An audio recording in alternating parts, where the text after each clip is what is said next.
नेताजी सुभाष चंद्र बोस के पोते ने दिया भाजपा से इस्तीफा। बीजेपी पर नफरत जहर फैलाने का लगाया आरोप। भाजपा को दिखाया आईना।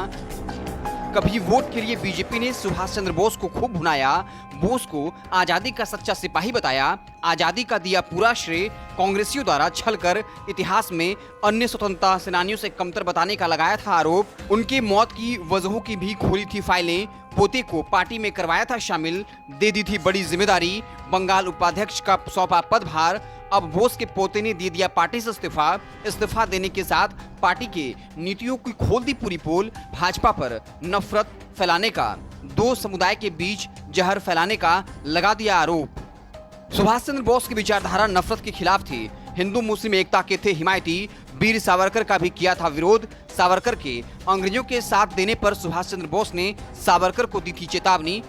पूरी खबर क्या है हम आपको बताएंगे, उससे पहले गुजारिश है, लॉजिकल समाचार को फेसबुक पर देख रहे हैं तो पेज को लाइक कर लीजिए, यूट्यूब चैनल को सब्सक्राइब कर लीजिए।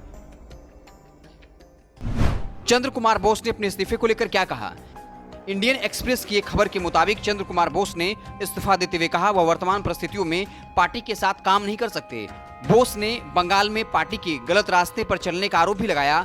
कहा कि हमने पार्टी को कई प्रस्ताव दिए कि हमें कैसे काम करना चाहिए, जिन्हें स्वीकार नहीं किया गया। भाजपा के राष्ट्रीय अध्यक्ष जेपी नड्डा को पत्र लिखे। अपने इस्तीफे में बोस ने लिखा, भाजपा के साथ आने के समय और इसके बाद भी मेरी समझ रही थी कि मैं बोस बंधुओं, नेताजी और उनके बड़े भाई शरद चंद्र बोस जो एक स्वतंत्रता सेनानी भी थे कि समावेशी विचारधारा को भाजपा के मंच पर पूरे देश में प्रचारित करूंगा। धर्म, जाति और पंथ की विविधता के बावजूद सभी समुदायों को भारतीय के रूप में एकजुट करने के नेताजी की विचारधारा का प्रचार करना चाहता था। इस उद्देश्य के साथ भाजपा के ढांचे के भीतर एक आजाद हिंद मोर्चा बनाने का भी निर्णय लिया गया था, लेकिन इन उद्देश्यों को पश्चिम बंगाल में केंद्र या राज्य स्तर पर भाजपा से कोई समर्थन ही नहीं मिला।